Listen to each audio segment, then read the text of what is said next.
Today, I went to the Los Angeles Animal Shelter East Valley to volunteer for the first time. That was really I've been always wanting to volunteer, but then always had some, basically it's anytime you try this something new, something you've never done before. There's always a lot of resistance, right?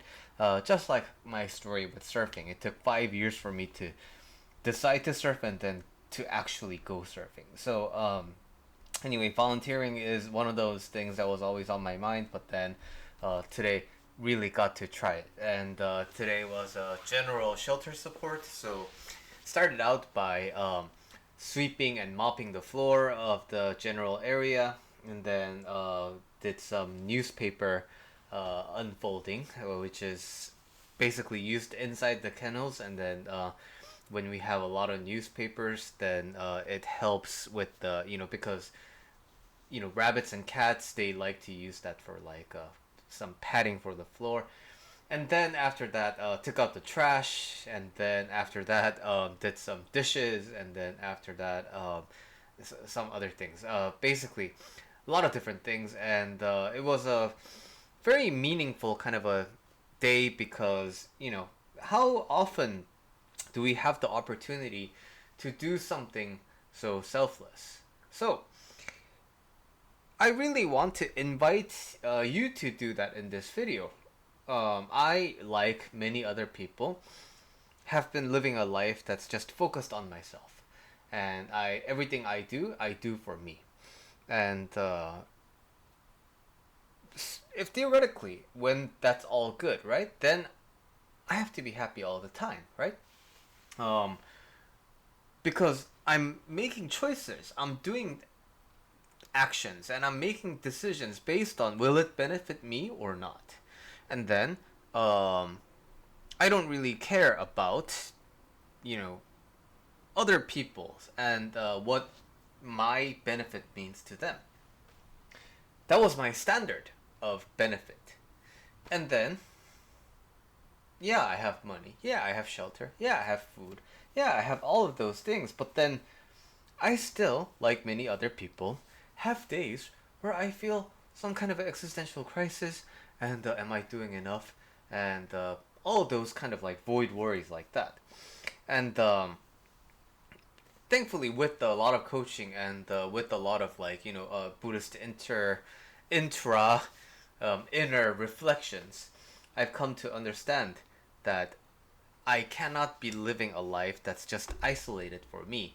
I don't exist in a vacuum. I'm not this one isolated individual. I'm always part of a system. I'm always part of an interconnected mesh of things that change over time. And today, I went out, spent some time doing something that I don't get paid for, and doing something that expends my energy, doing something that dirties my hands and my clothing, doing something that in the old standard wouldn't benefit me at all. This would just be a massive waste of time in the old standard. But it feels so good. Like I was actually useful today. I lived for something bigger than me today.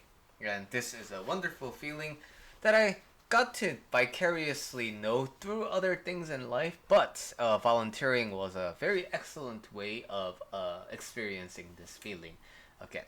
And now, um, the other thing that I wanted to talk about related to volunteering is I was doing a lot of mopping and sweeping, and I did dishes, right? Basically, the dogs' food bowls were dirty and they needed to wash them. These are chores that I do at home every day. And then when I'm doing them at home, I'm like, oh man, this really sucks. I really don't want to do this. But throughout my, life where I needed to take care of my own dwelling, regardless of whether I want to do it or not, my skill around those things improve. And it just feels so magically good to carry over a skill that you have into a new setting where it's useful. And the benefit of this, I think, just cannot be understated. So, as you go out into the world and look for some volunteer opportunities and live a life for the community you're in, for the interconnected world that you live in, you will find that, hey, I really don't suck that much. Maybe I suck a little bit, but compared to the voices of the inner critic and how it likes to back me into a corner and say, I'm horrible, I'm horrible, I'm not that bad. And that, I think, is a wonderful propelling force that can help your life move forward in the way you desire.